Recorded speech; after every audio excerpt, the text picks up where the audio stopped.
sebagai outstanding, apa dulu sih outstanding itu gitu? Outstanding itu adalah sesuatu yang wow mungkin buat orang lain itu, itu yang luar biasa. Siapa sih yang di dunia ini yang bisa menjadi patokan outstanding? Mungkin Albert Einstein mungkin, atau penerima-penerima Nobel gitu, atau di Indonesia itu Pak almarhum B.J.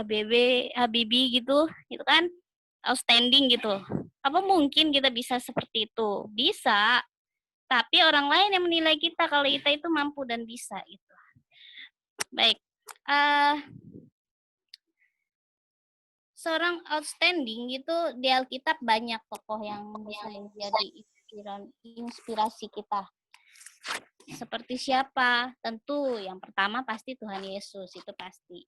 Tapi sebagai seorang siswa, siapa sih yang bisa menjadi patokan kita untuk menjadi seorang outstanding? Yang saya suka adalah, mungkin yang lain juga suka, tapi banyak yang lebih baik, adalah Daniel dan ketiga temannya. Itu adalah seorang siswa yang benar-benar, mungkin kalau orang sekarang bilang mereka itu udah cakep, pinter lagi, udah itu jenius lagi, bijaksana, sopan gitu, udah itulah mungkin siswa pada saat itu dinilai dia diraja di sekolah di kerajaan Babel gitu. Kayak kita sekolah yang di luar organisasi Advent, ya dianggaplah sekolah kayak sekolah apa ya? Kayak sekolah Babel gitu. Karena tidak ada unsur-unsur agama kita di situ.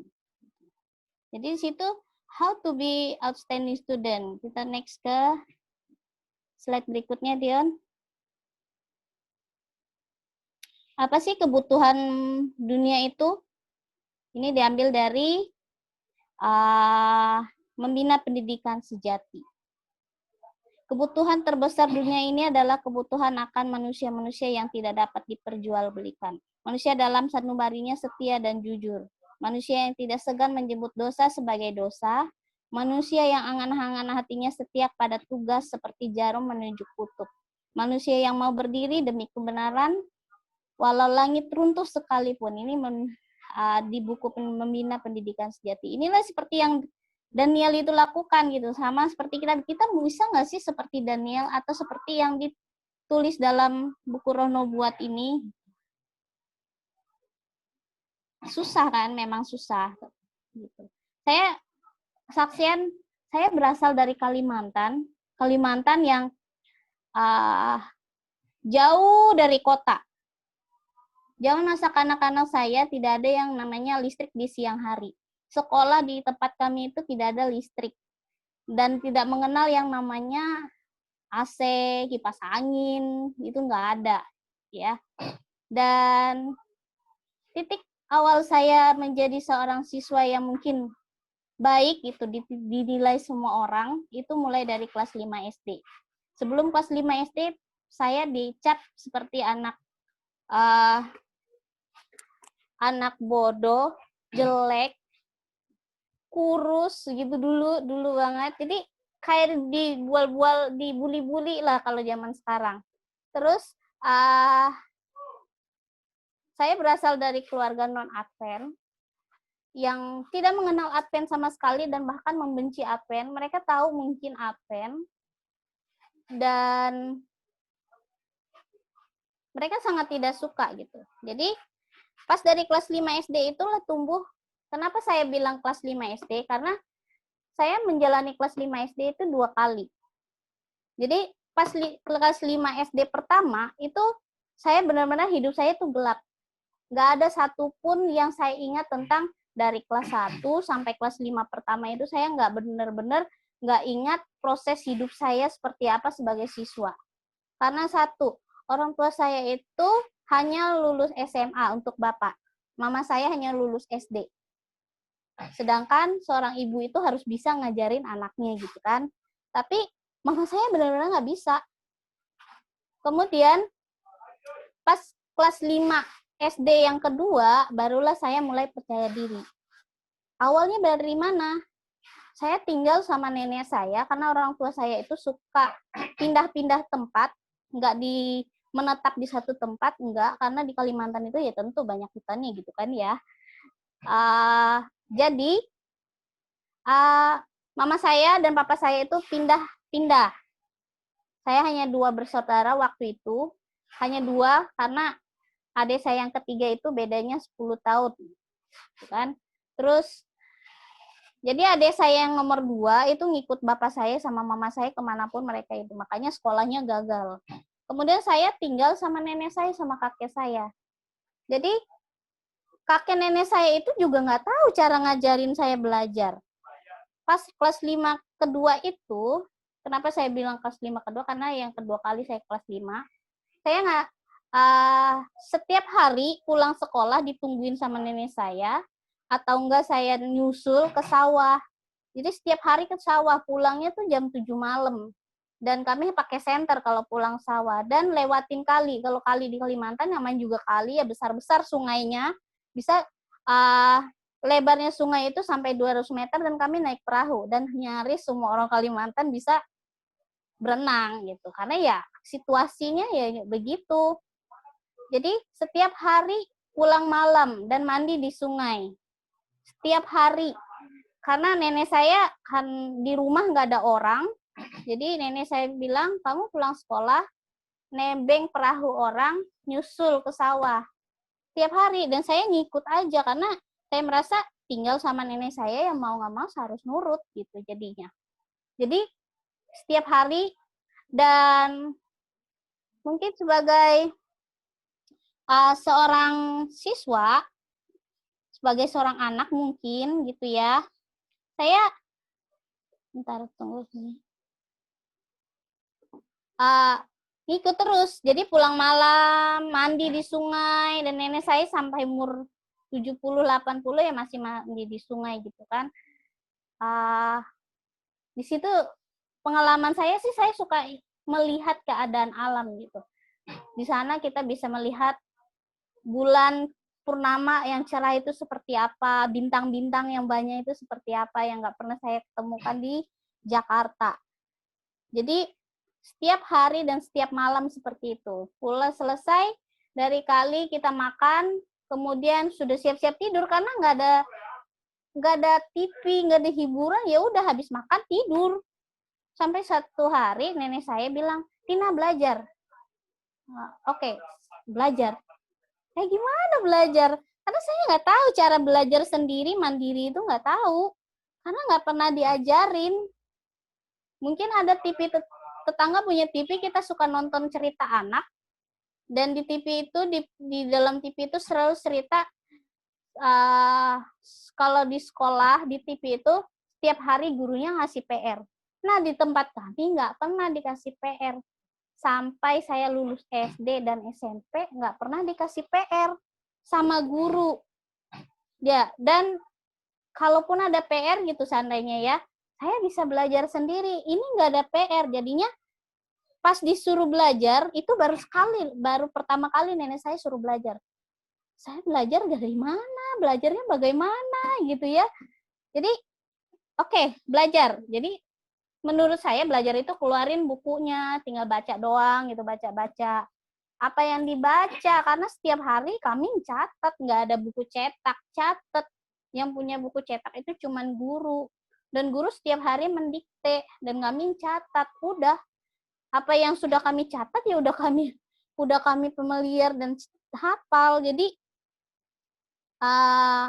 saya buka buku, ini kenapa, ya nilainya maklum lah ya gitu, karena nggak ada yang ngajarin dan sering dibully dan dicap orang bodoh. Nilai saya ya biasa 20, 30, 40 gitu kan. Dan ini saya lihat ada satu soal isinya 5 soal dari guru, dan itu udah dijawab di sekolah dan dikumpul dan dinilai sama guru. Saya 20 dong biasa gitu kan. Bukan saya berarti bangga kan dapat 20 ya, karena memang situasi pada saat itu. Nenek saya lihat, terus dia bertanya, ini soalnya apa? Tuh, langsung saya, iya ya, soalnya apa? Ini ngebahas tentang apa? Saya nggak tahu. Ini ngebahas tentang apa gitu? Nggak tahu, nggak ada. Saya nggak paham, benar. karena saya orang dari Kalimantan, pendalaman banget. Bahkan di kabupaten kami itu lebih lebar daripada Jakarta, gitu kan, pendalaman banget. Nggak tahu. Akhirnya nenek saya bilang, ini ditanya apa, gitu. Dan nilai saya ya 20. Dari 5 itu ya jawab berapa, gitu kan. Tapi yang membuat saya menjadi tolak ukur kenapa? Karena jawaban saya ada yang benar. Dari semua jawaban yang salah itu disalahin satu nomor sama guru dan jawaban saya itu benar. Akhirnya nenek saya bilang gini, kamu bisa. Besok kamu datang ke guru kamu dan katakan kalau jawaban kamu benar. Wah, saya nggak seberani itu dalam hati kan. Saya termasuk orang yang pemalu dan sampai sekarang mungkin kalau nggak disuruh bicara saya nggak bicara gitu ya. Oke, berarti saya senang dong, berarti saya bisa dong. Meskipun soalnya jawabannya saya juga ngasal, nggak tahu kenapa. Saya senang, saya bisa. Oke, saya bisa. Sampai akhirnya bangun, saya senang dong bangun pagi-pagi karena di Kalimantan itu masih sekolahnya jam 6:30 dan tidak ada namanya PDAM, itu nggak ada. Jadi kami pagi-pagi harus ke kali untuk mandi. Ke kali jam 5 itu harus mandi di kali. Dibayangkan dinginnya kayak gimana gitu. Kalau di Unai mah lebih dingin ya jam 5 ya. Jam 5 itu. Dan tidak pernah sarapan, itu udah biasa kami nggak pernah sarapan karena nenek saya nggak pernah sediain sarapan, apalagi orang tua saya. Jadi dan tidak pernah dikasih jajan, mending gitu kalau dikasih jajan. Ini nggak pernah dikasih jajan. Sampai saya SMA pun juga nggak pernah dikasih jajan sama orang tua, sama nenek saya nggak pernah. Nggak tahu kenapa nggak pernah. Saya juga mau minta, bilangnya ya nggak punya duit gitu. Jadi kalau mau jajan ya cari sendiri, pulang sekolah ke hutan jual sayur baru dapat duit jajan di sekolah gitu. Jadi saya senang sampai di sekolah saya nggak berani dong datang ke guru saya kalau bilang jawaban saya benar. Buat apa gitu, nggak guna karena ya apa ya? Karena saya udah dicap sebagai anak yang nggak mampu dalam berpikir gitu. Dan saudara-saudara saya juga ngecapnya begitu karena ya nggak bisa salahin mereka juga. Orang tua saya hanya lulus SMA dan SD dan saya juga seperti itu dan paling nggak dibilang nggak akan berhasil. Tapi dalam hati saya pasti bisa, saya pasti bisa. Itu aja. Saya pasti bisa dan saya bisa seperti orang gitu dan bisa menjadi orang.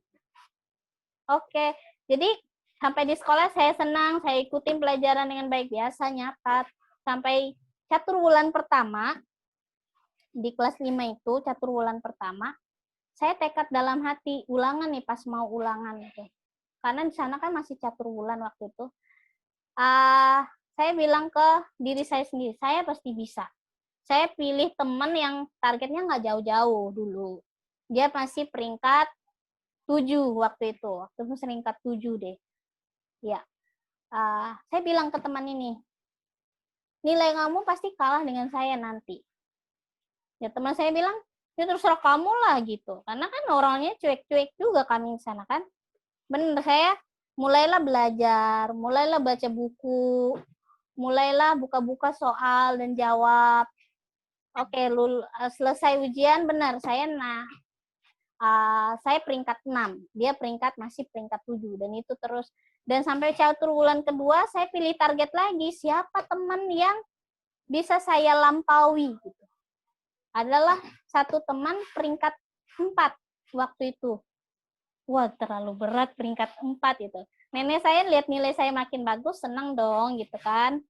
Dan udah mulai berkurang lah yang ngebully dari keluarga itu. Maklum kalau orang kampung kalau ngebully kan sadis-sadis gitu kan ya. Kalau bilang bodoh ya bodoh gitu. Mungkin itu juga yang buat saya termotivasi, oh saya bisa gitu. Karena sudah punya kepercayaan diri. Oke, saya mulailah lebih rajin nih. Mulai rajin. Ada satu guru ngasih soalnya itu jawabannya pasti A, karena pilihan ganda. sudah saya pelajari itu, entah tahu dari mana. Teman-teman saya nggak tahu sih. Jadi saya pelajari karena saya udah baca buku dari catatan dan samain dengan soal yang ada. Benar jawabannya semua A. Yang saya nggak tahu saya jawab A. 100 dong, karena jawabannya semua begitu. 100 gitu kan. 100. Wah, guru saya heran. Kok bisa ya? Dapat 100 yang dulunya nggak bisa, sekarang bisa gitu. Mulai saya mulai pede nih, mulai percaya diri. Itu sampai berlanjut sampai SMP. Di SMP mulailah seleksi teman. Yang peringkat 1 sampai 5 itu mulailah berkelompok. Ya, naruri alam mungkin ya. Mungkin sampai sekarang juga seperti itu. Siswa-siswa saya yang saya lihat juga banyak yang seperti itu. Yang selevel mulailah membentuk satu grup gitu. Menit lagi. Saling Kenapa? Kita 3 menit lagi. Oke. Mulailah membentuk grup gitu. Jadi dari grup-grup itulah saling bersaing gitu. Jadi sebagai seorang yang mungkin luar biasa, mulailah dari diri kita sendiri gitu. Oke, coba di next slide-nya, mulailah dari diri kita sendiri gitu ya. Diri kita sendiri kenapa? Karena dari diri kita, Tuhanlah, disitulah Tuhan bekerja gitu. Coba lihat slide-nya. Orang-orang muda perlu diberi kesan dengan kebenaran bahwa bakat mereka bukanlah milik mereka. Titik tolak saya bisa menjadi seorang Advent dari keluarga yang non-Advent dan kakek saya adalah ketua jemaat di Protestan di sana, itu dari sini. Dari pendeta yang datang ke situ sebagai misionaris dari masuk ke pedalaman dengan mendekatkan diri ke anak-anak, buka les bahasa Inggris, mulai les matematika di sini. Kemudian diingatkan bahwa sebagai seorang muda kita harusnya untuk bekerja untuk Tuhan. Apa pedomannya kita sebagai mahasiswa gitu? Saya sebagai mahasiswa juga bukan kehendak saya, tapi kehendak Tuhan. Saya dapat beasiswa dari lulus SMA yang tujuannya mau ke Ungklab karena pendeta saya orang Ungklab. Jadi saya mau ke Ungklab gitu karena mungkin di sana bisa ketemu pasangan Advent juga karena di Ungklab gitu kan. Ternyata Tuhan kasih jalan enggak.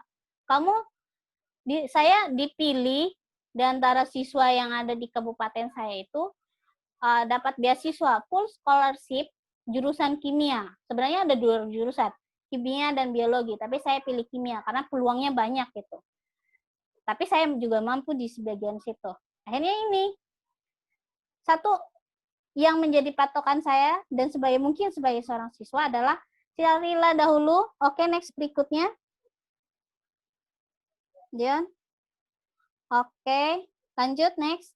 Tetapi carilah dahulu kerajaan Allah, ini udah tahu lah. Dan sebagai siswa yang non-Advent yang sekolah di Babel mungkin, inilah pegangan kita sebagai mahasiswa itu untuk menjadi how to be outstanding.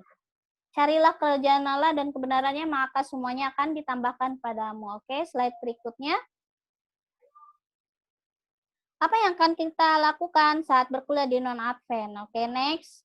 Itu pasti jawabannya tentu saja mengikuti kuliah yang baik. Saya lihat pembicara-pembicara sebelumnya bahwa harus yang sebelum hari ini itu saya lihat di YouTube, tentu saja harus kuliah dengan baik, harus ini, harus itu gitu. Tapi bagaimana menjadi terang? Oke, next. Menjadi terang itu yang susah. Tapi bagaimana? Oke, next. Jadilah seperti Daniel dan ketiga temannya. Itu susah. Sebenarnya bukan susah. Next berikutnya sebenarnya nggak susah sih. Lanjut. Sebenarnya banyak. Kita harus ingat ayat di atas. Pastilah itu. Kita harus ingat kenapa. Ya carilah dulu kerajaan Allah, maka semuanya akan ditambahkan pada kita. Tuhan akan bantu kita. Bagaimana caranya? Jawabannya sebenarnya nggak banyak. Dan saya buat itu nggak panjang sebenarnya. Yang pertama, oke, Dian. Yang pertama, itu mengandalkan Tuhan, selalu rajin, disiplin, rajin dengan disiplinan tuh harus sejalan, karena kalau rajin aja itu nggak bisa. Rajin itu mending telat daripada nggak masuk, itu termasuk rajin juga, karena rajin meskipun telat itu nggak bisa. Harus rajin dan disiplin. Kemudian mahasiswa yang mungkin jauh dari orang tua, karena pengalaman saya kuliah di Jogja jauh dari orang tua dan dari keluarga miskin, itu bayar perpuluhan itu adalah sesuatu hal yang wajib. Karena apa? Itulah pegangan kita. Karena kalau mahasiswa yang jauh dari orang tua, nggak punya duit, ambiar semua benar. Jadi harus bayar perpuluhan juga dari uang yang mungkin kiriman dari orang tua itu. Untuk menjadi kita selalu punya berkat untuk berbagi berkat dengan yang lain. Kemudian rendah hati, itu pasti jangan sombong. Mentang-mentang kita absen, terus jadi fanatik tingkat dewa, itu jangan. Kemudian aktif dalam gereja, itu selalu sopan dan dalam pergaulan, pintar memilih teman, ini selalu pasti. Kalau kita belajar dari Daniel dan temannya, mereka bergaul tapi tidak mengikuti apa yang diikuti temannya. Karena teman itu, Amsal bilang, tunjukkanlah temanmu, maka aku akan tahu siapa kamu. Jadi pintarlah memilih teman. Kemudian tetap jaga komunikasi dengan orang tua. Ini saya fokusnya kepada mahasiswa yang jauh dari orang tua. Kenapa? Selalu berkomunikasi baik dengan orang tua, maka kita akan ingat terus tujuan kita sekolah di situ apa. Gitu ya. Kenapa itu? Kita selalu berkomunikasi, orang tua akan selalu mendoakan kita, memberi kita semangat. Apapun yang menjadi keluh kesah kita, kita bisa berbagi dengan mereka. Dan tentu harus berbagi dengan Tuhan terlebih dahulu. Ya, mungkin seperti itu. How to be an outstanding. Oke, next berikutnya. Inilah merupakan sebagian kecil dari seorang yang outstanding dengan melakukan kewajiban terhadap Tuhan dan orang tua. Maka kita sebagai seorang siswa atau mahasiswa akan sukses sebagai seorang yang berguna bagi masyarakat. Orang lainlah yang menilai kita sebagai seorang yang luar biasa. Kita tidak mampu menilai diri kita. Mungkin itu, Tuhan berkati. Terima kasih.